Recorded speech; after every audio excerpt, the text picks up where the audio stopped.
Sadeli sme večer na dvore a štípali nás komáre. Provokovali a bzučali, jeho krídla len tak svišťali. Stále sa motali okolo uší, čo sa stane, človek tuší. Sadnú na teba a poštípu a potom spokojne odídu.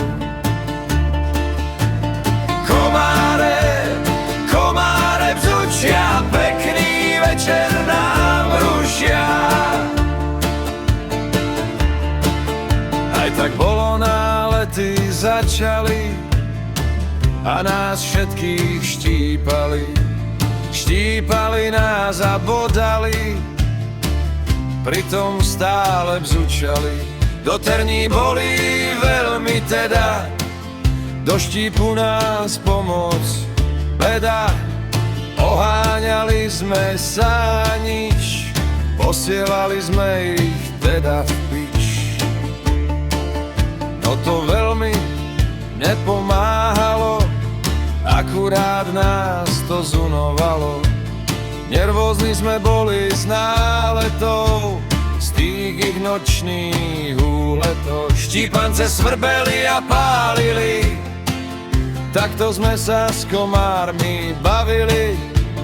Komáre bzučia, pekný večer nám rušia.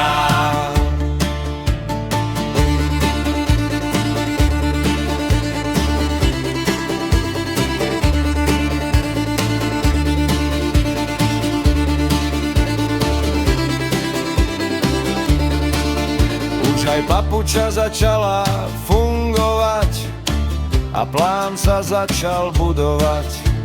Repelent na ne neúčinkuje, jedine lapanka funguje.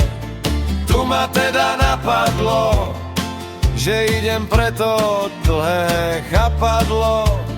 Pre lapanku som sa vybrala, že by som nad ním vyhrala.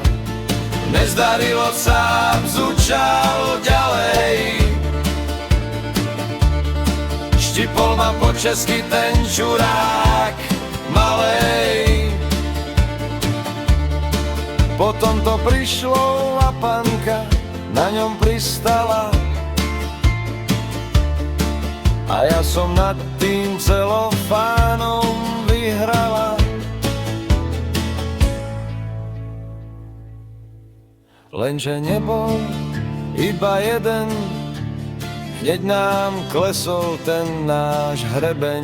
To sa nedalo vydržať, začali sme ich mádrovať. Ak ho necháš potvoru žiť, poštípe ti aj holúriť.